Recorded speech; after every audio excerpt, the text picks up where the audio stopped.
मकरंदाय भक्तजनमानस निवासाय श्रीरामचंद्राय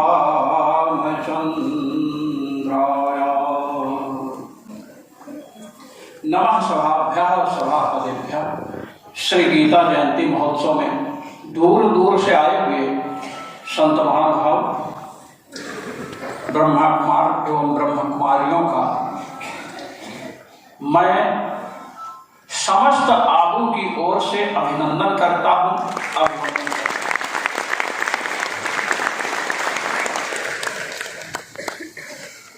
आज गीता जयंती महोत्सव इस हमारी पावन संस्था के द्वारा मनाया जा रहा है। देखिए,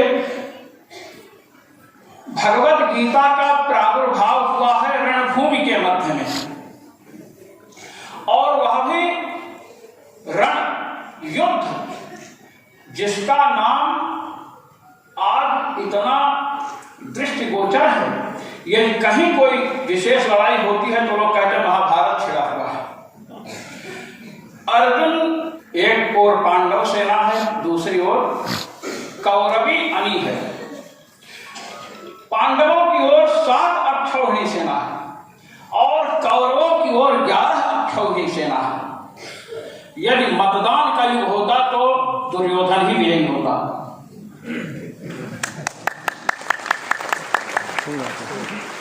उस समय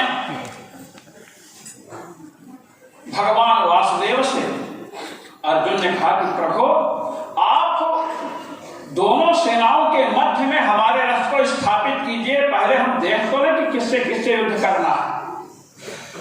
लड़ने के पहले बलाबल की परीक्षा होनी चाहिए। ऐसे भिड़ गए जाकर के तो मार खा करके लौटेंगे।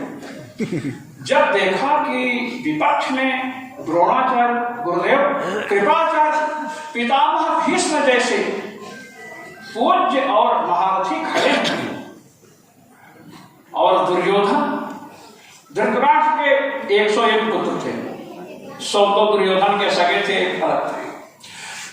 तो देखा कि सब अपने ही लोग हैं, अपने ही लोगों से हमें युद्ध करना है। किस लिए युद्ध करना है? हमें अपना जो शास्त्रोचित अधिकार है उसकी प्राप्ति के लिए। ये महाभारत आपके हमारे सबके जीवन में छिड़ा हुआ है। हमारे अपने ही लोग सत्कर्म के विरोधी जब हो जाते हैं तो हमें युद्ध करना पड़ता है। इसलिए केवल यहां ही नहीं, अपितु समग्र विश्व में विराजमान जितने भी प्राणी हैं सब अर्जुन का प्रतिनिधित्व कर रहे हैं। सब अपने को अर्जुन समझें और उनके जीवन में महाभारत रूपी युद्ध छिड़ा हुआ है।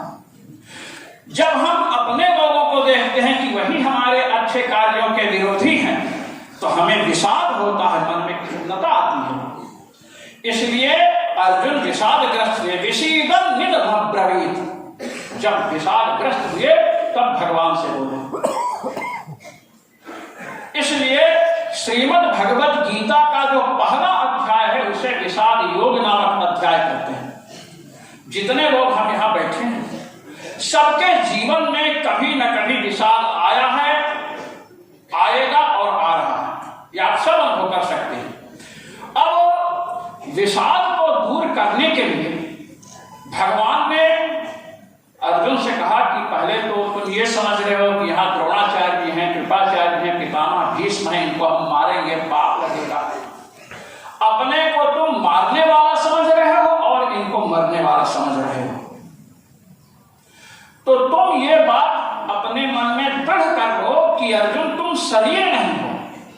पहला उपदेश है, विषाद से हमें बचना है तो हम शरीर नहीं हैं, ये हमें निश्चय करना पड़ेगा। भगवान ने आत्मा के स्वरूप का वर्णन किया। न जायते देवा कदाचिन नायम भूत्वा भविता वा भूया अजो नित्यः शाश्वतोऽयं पुराणो हन्यते हन्यमाने शरीरे। आत्मा कभी जन्म नहीं लेता है, आत्मा कभी मरता नहीं। और फिर नैनम छिन्दन्ति शस्त्राणि नैनम धर्म पाव का, इसको जो है आत्मा को शस्त्र मनुष्य काट नहीं सकते हैं, अग्नि जला नहीं सकती है, वायु सुखा नहीं सकती है, जल इसको गीला नहीं कर सकता। ये बात आप सबने पढ़ा है, हम पढ़ते हैं। अब गीता में तो बदला दिया गया है, किंतु यदि हम अपने मन से पूछें, अपने आप से पूछें कि तुम्हारा जन्म हुआ है कि नहीं, पूछिएगा और पूछ लीजिए, तो यही कहेगा कि हाँ हमारा जन्म हुआ है। कोई कहेगा हम उत्तर प्रदेश से हैं, कोई कहेगा मध्य प्रदेश से। आप अनुभव को मिला जाए। और हमारे पिता इस समय मरे थे, हमारी भी आयु होगी 100-125 से अधिक, तो यहाँ कोई जीवित रहने वाला नहीं कि जी सके। अब हमको गीता का जो यह उपदेश है कि आत्मा को कोई जला नहीं सकता, आग जला नहीं सकती है, वायु सुखा नहीं सकती है, आपको हम संक्षेप में बता रहे हैं। हमें कैसे हम समझें कि हम शरीर नहीं हैं। आप देखिए, अपने इतने लोग बैठे हैं और ये जो भगवान गीता में बताए हैं, ये हिंदू, मुस्लिम, सिख, ईसाई जितने प्राणी हैं सबके लिए उपदेश है। और आप सब जानते हैं, किसी भी देश का व्यक्ति हो, किसी भी जाति का हो, किसी भी कुल का हो, किसी भी संस्था का, सब लोग जागृत अवस्था में रहते हैं, जागते हैं सब और सोते भी सब हैं, पशु भी सोते हैं। अब आप देखिए, इस समय हम जागृत अवस्था में हैं और बोल रहे हैं, आप सुन रहे हैं। इस शरीर में अहम बुद्धि हो रही, मैं हो रही है, मैं बैठा हूं ऊपर, ये बैठे हैं नीचे, ये सब बुद्धि हो रही है। अब इस शरीर में जो मैं बुद्धि हो रही है, इसी को हटाना है पहले स्थूल शरीर से, कि ये स्थूल शरीर मैं नहीं। अब कैसे मैं मोटा हूं, मैं पतला, मैं रोगी हूं, ये तो बुद्धि में बात आ रही है। तो आप देखिए कि जब आप सोते हैं, शयन सब लोग करते हैं और सोते समय स्वप्नावस्था में हम जाते हैं, सब जाते हैं ना, सपना सब देखते हैं ना। हाँ, आप सब सपनावस्था में जो जो स्वप्न देखें वहां प्रवेश कर जाइए और वहां पहुंच करके देखिए ये शरीर आपका वहां था क्या? जो स्थूल शरीर जागृत अवस्था में अभी मैं जो हो रहा है शरीर में, अहम मैं, स्वप्नावस्था में आप तो रहते हैं किंतु यह शरीर नहीं रहता। आप यहां पर हैं, आपका घर किसी का एमपी में है, किसी का यूपी में है, तो घर से पृथक है कि नहीं? घर से अलग है ना। तो हम स्वप्नावस्था में हैं, स्वप्नावस्था के सुख दुख का अनुभव करते हैं, किंतु वहां पर स्थूल शरीर नहीं है हमारा। स्वप्न देखने वाला स्वप्न देख रहा है और आप देख रहे हो शरीर पड़ा है बिस्तर पर, कहीं बॉम्बे जा रहा है, कहीं विदेश जा रहा है धर्म का प्रचार करने। तो जब सपनावस्था आपकी हुई, अब आप विचार कीजिए कि स्वप्नावस्था में हम तो हैं, किंतु ये शरीर, स्थूल शरीर वहां नहीं है ना। यह तो आप सबका हृदय स्वीकार करेगा। अच्छा बताइए, कोई व्यक्ति इसमें हो जो स्वप्नावस्था में अपना स्थूल शरीर लेकर गया हो, हाथ उठाकर कोई कह सकता है कि लेकर शरीर गए? नहीं गए। तो आप वहां हैं, यह शरीर नहीं है, इसलिए आप स्थूल शरीर से भिन्न है। ये आपको विचार करना है। अब स्वप्नावस्था में जो शरीर आपको दिखता है इसी जैसे दिखता है, तो क्या वही है? स्वप्नावस्था में जो हम अपना अनुभव कर रहे हैं क्या हम वही हैं? तो आप आइए, अब अभी जागृत अवस्था में आप सब यहां बैठे हैं। स्वप्नावस्था में जो शरीर आपका था उसका स्मरण भी नहीं हो रहा और मैं बुद्धि शरीर में हो रही है। तो यदि आप वही होते जो स्वप्नावस्था में आपको शरीर दिखा था, जिसको आप अपने स्वरूप को समझ रहे थे, वह तो यहाँ नहीं है, अनुभव में नहीं आ रहा है और आपको अपना अनुभव हो रहा है, इसलिए आप उससे भी भिन्न है स्वप्नावस्था का जो शरीर। अब आप आइए, आपको हम एक ऐसी जगह ले चलते हैं जहां पर ना तो स्थूल शरीर है और ना स्वप्नावस्था का शरीर है। आइए, आप सब जितने लोग यहां बैठे हैं, जब प्रगाढ़ निद्रा आती है और सो करके उठते हैं तो आप सब कहते हैं बड़े सुख से सोया, कुछ पता नहीं चला। ये अनुभव सबका हो, चाहे हिंदू हो, चाहे मुस्लिम हो, चाहे सिख हो, चाहे किसी का भी हो। संस्कृत में इसी को कहते हैं सुखमहम अस्वाप्सम न किंचित् लभेदिशम्। मैं सुख से सोया, कुछ पता नहीं चला।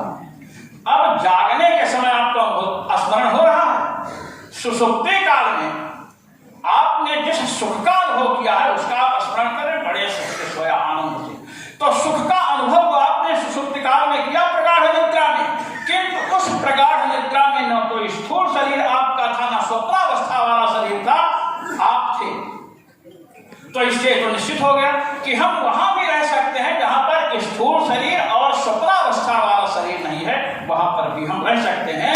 तो इस प्रकार से आप जब चिंतन करेंगे तो आपको होगा कि मैं स्थूल शरीर नहीं हूं। विषाद को नष्ट करने का पहला यही उपाय भगवान श्री कृष्ण ने श्रीमद् भगवद गीता में बताया और इसका हमें मनन करना है। भगवान श्री कृष्ण ने जैसे अभी आपने इनसे सुना और बहुत सुंदर बताया कि काम जो है काम विकार विनाशक है। हम आपको एक बात और बताना चाहते हैं उसी विषय में कि भगवान ने श्रीमद् भगवद गीता में ही कहा धर्माविरुद्धः कामोऽस्मि प्रजनश्चास्मि कंदर्पः। भगवान ने कहा कि इस सृष्टि करने वालों में उत्पन्न करने वालों में मैं कंदर्प अर्थात काम हूँ। इसलिए धर्माविरुद्ध काम भगवान का स्वरूप है, वह त्याज्य नहीं है। धर्म से अविरुद्ध मैं काम हूँ। धर्माविरुद्ध धर्म विरोधी जो काम है उसकी निंदा भगवान ने की है, जिसके कारण आजकल रेप बलात्कार इत्यादि होते हैं। धर्म विरुद्ध काम है, उसको हमें त्यागना है और जो संत महात्मा हैं उनको पूर्व रेखा बनना है। तो जो हमारी संस्था से जुड़े हुए ब्रह्म कुमारियां हैं जो गृहस्थ हैं, मैं उनको संदेश देना चाहता हूं कि आपका जीवन धर्माविरुद्ध काम में होना चाहिए। वह काम जो संतानोत्पत्ति में सहायक हो, वही काम हमारे जीवन में आदरणीय है। और आप आए, काम को भगवान ने शत्रु बताया, क्रोध को भी बताया। आपको हमें बताना चाहते हैं कि काम से भी बड़ा क्रोध शत्रु है। काम से बड़ा शत्रु कौन है? क्रोध। आप लोग प्रबोध चंद्रोदय एक नाटक है, उसको पढ़िएगा। श्री कृष्ण मिश्र ने लिखा है, पूरा वेदांत समझा दिया है। ज्ञान से काम के युद्ध की बात आई, ज्ञान से। तो काम ने कहा कि मैं ज्ञान को पछाड़ दूंगा युद्ध में, तो क्रोध खड़ा होता है। क्रोध कहता बैठ जा। तो काम ने कहा क्यों? कहे कि काम तुम भरी सभा में आक्रमण कर सकते हो क्या? भरी सभा में काम आक्रमण नहीं कर सकता। काम को एकांत का बल चाहिए। तुम भरी सभा में आक्रमण नहीं कर सकते और मैं क्रोध भरी सभा में चढ़ बैठता। भरी सभा में तो बहुत जल्दी क्रोध आता है, थोड़ा सा अपमान हो जाए बड़ा भयंकर क्रोध आता है। तो क्रोध का भी त्याग करना है। और क्रोध से बड़ा काम और क्रोध इससे भी बड़ा शत्रु कौन है? लोभ। भगवान श्री राम से गोस्वामी जी ने प्रार्थना किया कि प्रभु आप हमें प्रिय लगे। तो उन्होंने कहा कैसे प्रिय लगे बताइए? कहते हैं कामी नारी प्यारी जिनी लोभी प्रिय जिनिताम तिनि रघुनाथ निरंतर प्रिय लगहु महिराम। पहले कहा कामी नारी प्यारी, जैसे कामी पुरुष को स्त्री प्रिय लगते है ऐसे लगिए। भगवान ने कहा अच्छा ऐसा लगे? नहीं ऐसा नहीं। कहे क्यों? कहे कामी पुरुष की जब काम वासना शांत हो जाएगी तो नारी को छोड़ देगा। इसलिए मैं ये नहीं चाहता कि मैं आपको छोड़ दूं। लोभी प्रिय जिनिदान, जिस प्रकार लोभी को पैसा प्रिय लगता है, लोभी कभी भी पैसा नहीं छोड़ता, कभी भी नहीं। आप लोभियों को देखिए, जितना आता जाता है लोभ बढ़ता जाता है। इसीलिए काम से भी बड़ा शत्रु क्या है? क्रोध। और क्रोध से बड़ा शत्रु क्या है? लोभ। ये हमेशा बढ़ता है। सोने जा रहे हैं, कोई आया नोटों को बंडल दिया, फट के उठा कर रखेंगे। हम कभी किसी के जीवन में ये बात आए कि हमें धन नहीं रखा चाहिए, तो लोभ को भी हमें छोड़ना है। अब हम आपसे ये कहना चाहते हैं कि जो श्रीमद् भगवद गीता जिसकी आप जयंती मना रहे हैं, यहाँ बैठे आप में यहाँ या आपकी संस्था से संबद्ध कहीं भी कोई भी व्यक्ति ऐसा नहीं होगा जिसने गीता का अध्ययन न किया। सबने गीता गंभीर से गंभीर है और सरल से सरल है। श्रीमद् भगवत गीता का जो प्रथम श्लोक है, प्रथम अध्याय, आप सबने पढ़ा। धर्म क्षेत्रे कुरुक्षेत्रे समवेतायुत्सवः मामकाः पांडवाश्चैव किम अकुर्वत संजय। ये अच्छा, इसमें आपने जितनी व्याख्याएं पढ़ी होंगी उसमें ये लिखा है कि प्रश्न किया गया है कि धर्म क्षेत्र जो कुरुक्षेत्र है उसमें युद्ध के लिए एकत्र मेरे और पांडुपुत्रों ने क्या किया, यही पढ़े हो गया। आपको मैं यह निवेदन करना चाहता हूं कि गीता का आरंभ उस समय हुआ है जब भीष्म जी सरसैया पर पड़ चुके हैं। श्री महाभारत भीष्म जी सरसैया पर पड़ चुके हैं, उस समय श्रीमद् भगवत गीता का आरंभ होता। तो यह समाचार तो प्रतिदिन धृतराष्ट्र को संजय के द्वारा मिल रहा है कि इतने सैनिक मारे गए और पितामह भीष्म सरसैया पर पड़ गए।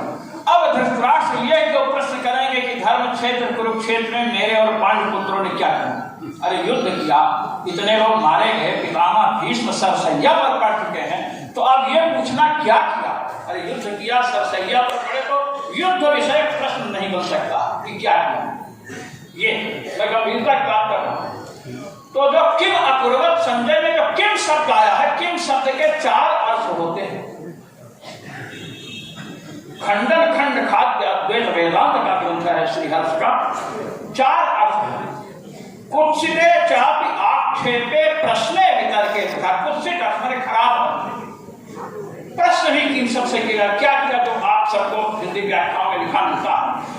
धृतराष्ट्र जी ये कह रहे हैं कि धर्म क्षेत्र में जब व्यक्ति पहुंचता है तो उसकी बुद्धि शुद्ध होती है, और वहां पांडुपुत्र जिसमें युधिष्ठिर जी हैं, धर्मराज के अवतार, वे पहुंचे, मेरे पुत्र पहुंचे, और वहां पहुंच करके भी इन लोगों की बुद्धि शुद्ध नहीं हुई और एक युद्ध जैसा कुत्सित कार्य किया।